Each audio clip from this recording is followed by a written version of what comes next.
जैसे कल ही एक आया था मेरे यहाँ पेशेंट की, वो हस्बैंड ने वो एब्यूसिव हो चुके थे। शादी का मात्र 6 ही महीना हुआ है और कि अगर बच्चा नहीं रुक पा रहा है तो वो दोनों दंपति इससे वंचित है। उस शादीशुदा है तो बच्चा नहीं रुक रहा है। कई बार होता है कि रुक के बच्चा खराब भी हो जाता है। एक दूसरे को समझें, प्रेम पूर्वक समझें कि हाँ, कारण उनमें भी हो सकता है, उनमें भी हो सकता है। सेक्टर 24 न्यूज में आपका स्वागत है। मैं हूं मोहम्मद सादिक। अभी मैं मौजूद हूं सीवान के डॉक्टर वंदना कुमारी के पास। डॉक्टर वंदना कुमारी स्त्री प्रसूति एवं बांझपन रोग विशेषज्ञ।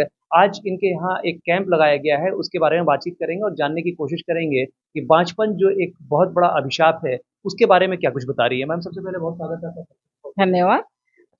आप लोग का भी अभिनंदन करती हूँ।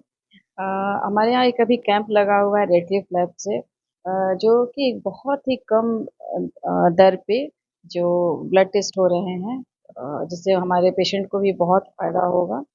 हम मरीज लोगों से रिक्वेस्ट करेंगे कि आएँ और अपना बहुत ही कम दर पे अपना जांच कराएं। यहाँ पे थायराइड की जांच हो रही है, कोलेस्ट्रॉल, प्रोलैक्टिन, हीमो जो रेगुलर रूटीन ब्लड टेस्ट है जैसे सीबीसी वगैरह सब कुछ हो रहा है। मैम, बांझपन से रिलेटेड अगर बात करें तो ये बहुत बड़ा अभिशाप है। बहुत सारी स्त्रियों को इसके लिए प्रताड़ना झेलनी पड़ती है। क्या क्या कारण हो सकते हैं, किन किन वजहों से इन तरह के प्रॉब्लम से स्त्रियां जूझती हैं? देखिए, सबसे पहले जानने का है कि इनफर्टिलिटी है क्या? बांझपन है क्या? तो कोई अगर शादीशुदा दंपति 1 साल तक बिना किसी कंट्रासेप्टिव मेजर के, मतलब बिना किसी बच्चे न रुकने का मेथड लेकर के 1 साल तक साथ में रहते हैं और उन्हें कोई भी बीमारी नहीं है, मतलब कोई वो अपने स्वास्थ्य के प्रति जागरूक हैं और वो जानते हैं कि नहीं मुझे कोई बीमारी नहीं है, तो उसको इनफर्टिलिटी बोलते हैं। 1 year of regular unprotected sex के बाद जो आती है समस्या बच्चा रुकने में, उसको इनफर्टिलिटी बोलते हैं। अब ये इनफर्टिलिटी 2 प्रकार की हो गई। एक हो गई प्राइमरी और एक हो गया सेकेंडरी। प्राइमरी का मतलब हो गया कि वो औरत कभी प्रेग्नेंट हुई ही नहीं है, ठीक है? और एक हो गया सेकेंडरी कि औरत पहले प्रेग्नेंट हुई है, चाहे वो जो भी हो, एबॉर्शन हुआ हो, इक्टोपिक हुआ, लेकिन प्रेग्नेंट हुई है। दूसरे वो 6 महीने से अब कोशिश कर रही है, अब नहीं रुक रहा है, उसको सेकेंडरी इनफर्टिलिटी बोलते हैं। तो इनफर्टिलिटी का बहुत सारा कारण है। ऐसा नहीं है कि बस औरत ही इसके लिए ज़िम्मेवार है। नियरली 30 टू 40% केसेस में मर्द भी रिस्पॉन्सिबल होता है। हाँ, औरत में जैसे कि ये हम एक चीज़ देख पा रहे हैं, ये हमारा यूट्रस और ट्यूब का ये फ़ोटो है। तो इसमें ये हो गया यूट्रस, ये सर्विक्स है, ये वेजाइना इसको बोलते हैं, ये फॉलोपियन ट्यूब है, ये अंडाशय जिसको ओवरी बोलते हैं। तो फीमेल में ये कॉजेस थोड़े ज़्यादा हैं, ठीक है? जैसे यूट्राइन फैक्टर है, ट्यूबल फैक्टर है, ओवेरियन फैक्टर है, कुछ है कि इंडोमेट्रियल फैक्टर्स भी आते हैं कि उसमें इंडोमेट्रियोसिस हो गया है, फाइब्रॉइड हो गया है, एडेशंस है, या फिर पहले का कोई सर्जरी हुआ है, ट्यूब बंद है, इन्फेक्शन है, या फिर अंडा नहीं बन रहा है। और मर्द में अगर इसका कारण देखना चाहें तो सीमेन का क्वालिटी एंड क्वांटिटी। मैम, बहुत एक इम्पॉर्टेंट क्वेश्चन आ जाता है कि अक्सर देखा जाता है कि महिलाओं में अगर बच्चे में देरी होती है तो समाज भी उसको प्रताड़ित करता है, परिवार भी प्रताड़ित करता है, मारपीट तक की नौबत आ जाती है, जैसा कि कल आपके क्लिनिक में एक केस भी आया था। इसके बारे में क्या? अ, ये बड़ा ही सेंसिटिव टॉपिक हो जाता है कि अगर बच्चा नहीं रुक पा रहा है तो वो दोनों दंपति इससे वंचित है, उस सुख से, एक बच्चे के सुख से दोनों ही वंचित है। अ, अगर एक दूसरे को समझें, प्रेम पूर्वक समझें कि हाँ, कारण उनमें भी हो सकता है, उनमें भी हो सकता है, जाने। क्योंकि जब आदमी ठीक है, बच्चा नहीं रुक रहा है तो एक स्ट्रेसफुल माहौल बन जाता है, लेकिन दोषारोपण होने लगता है। लड़की का पक्ष लड़के वाले के ऊपर, लड़का वाला पक्ष लड़की के ऊपर। कई बार हस्बैंड वाइफ भी, जैसे कल ही एक आया था मेरे यहाँ पेशेंट की, वो हस्बैंड ने वो एब्यूसिव हो चुके थे। शादी का मात्र 6 ही महीना हुआ है और कि तुम्हारा महीना गड़बड़ है इसीलिए बच्चा नहीं रुक रहा है। ये मैं बोलूँगी कि नहीं, ऐसा नहीं करिए। आज मेडिकल साइंस काफ़ी तरक्की कर चुका है, बहुत सारी मेथड आ चुकी हैं और सबसे अगर वो ज़रूरत है तो वो भी कराया जा सकता है। लेकिन पहले एक दूसरे को समझे, खुश मन से साथ रहें, अपने समय दें। अगर आप में कोई कमी है तो उसको सुधारें, ना कि अपना अपने अपनी कमी को छुपाते हुए दूसरे के ऊपर आरोप लगाएं।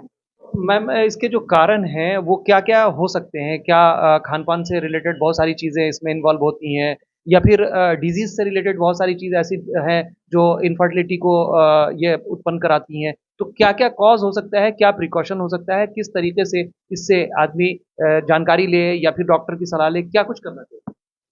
देखिए, अगर कारण की बात जाने तो एक हो गया मेल में कारण और ये हो गया फीमेल में कारण। और जो दोनों में कॉमन है वो है खान-पान, रहन-सहन की स्थिति, मोटापा, स्मोकिंग, अल्कोहल, स्ट्रेस। स्ट्रेस आज के ज़माने में बहुत बड़ा फैक्टर हो गया है इनफर्टिलिटी के लिए। स्ट्रेस की वजह से हस्बैंड वाइफ साथ में नहीं रहना चाहते हैं, उनमें मतलब फ्रीक्वेंट सेक्स नहीं हो पाता है, लॉस ऑफ लिबिडो हो रहा है, तो एक स्ट्रेस कारण है। सरदर्द, मिर्गी, नशा, भूलने की बीमारी, अत्यधिक गुस्सा आना, घबराहट एवं नस की समस्याओं से अगर आप भी हैं परेशान तो मिलिए शहर के मशहूर साइकाट्रिस्ट डॉक्टर पंकज कुमार गुप्ता से। हमारा पता है डॉक्टर रामाजी चौधरी से 100 कदम पूरब, doctors colony Bahadiya road Siwan. संपर्क नंबर 85 399 43 151।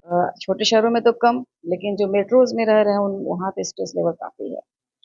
दूसरा है मोटापा या अत्यधिक दुबलापन, जिसको हम लोग बीएमआई से मेज़र करते हैं। It is the body mass index, जहाँ पे वेट बाई हाइट को हम लोग मेज़र करते हैं। एक नॉर्मल जो बीएमआई है वो 18.5 से लेकर के 25 24.9 के बीच का है।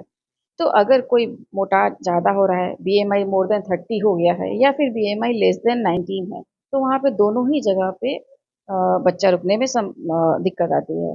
दूसरा है कि अगर हस्बैंड वाइफ दोनों ही अल्कोहल ले रहे हैं या फिर स्मोकिंग ले रहे हैं या फिर हस्बैंड का वर्क प्लेस ऐसा है जहाँ पे वो बहुत गर्म जगह पे काम कर रहा है, वहाँ पे हाँ, जहाँ पे भी अगर आप जैसे पर्टिकुलरली जो ऐसे कि फैक्ट्रीज़ में काम कर रहे हैं जहाँ पे वो रेगुलर हीट एक्सपोज़र है, तो वहाँ पे सीमेंट का क्वालिटी एंड क्वांटिटी दोनों ही दिक्कत करता है। हस्बैंड या फिर ऐसे कहें कि जेंट्स अगर बाहर बहुत ज़्यादा टाइट अंडरवियर पहनते हैं, तब भी देखा गया है कि बच्चा रुकने में या सीमेंट की क्वालिटी में दिक्कत है।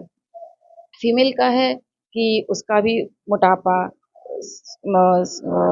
बहुत ज़्यादा स्ट्रेसफुल इन्वायरमेंट में रहना या फिर पहले उसका कोई सर्जरी हो रखा है, ये हो गया।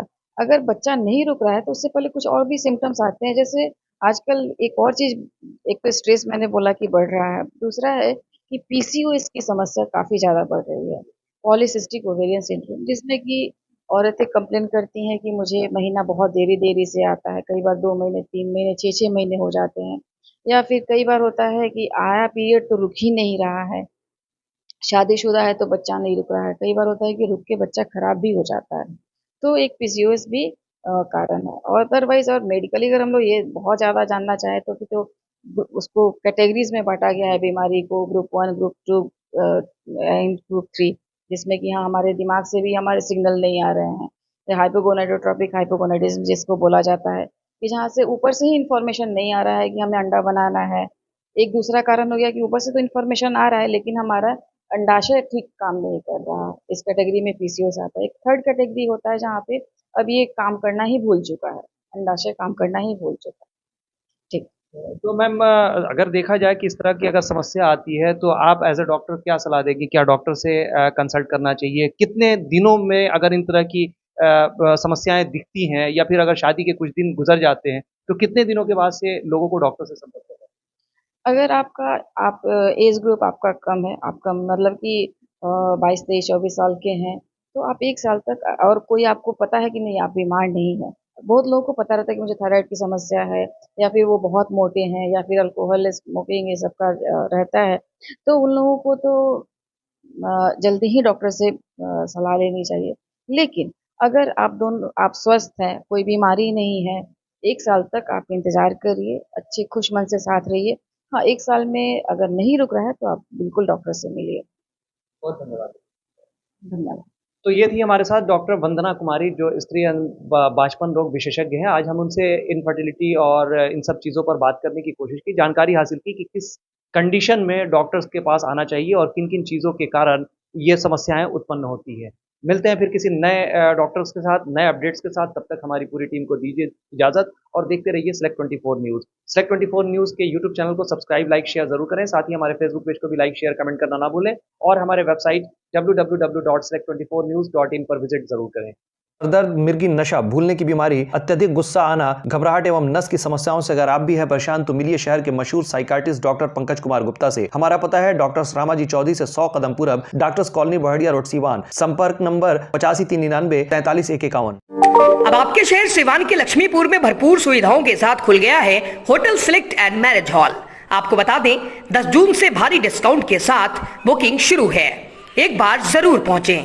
इसमें आपको मिलेगा फुली एयर कंडीशन, साथ ही बुकिंग के साथ टेंट का सारा सामान, बर्तन और चूल्हा बिल्कुल फ्री। जल्द ही किसी भी कार्यक्रम को अच्छे वातावरण में करने के लिए बुक करें hotel select and marriage hall. हमारा पता है लक्ष्मीपुर सिसपन ढाला बिसाइड डॉक्टर तौफीक अहमद। हमारा कॉन्टेक्ट नंबर है 8797327330। एक बार जरूर पहुंचें और इस भारी डिस्काउंट का लाभ उठाएं।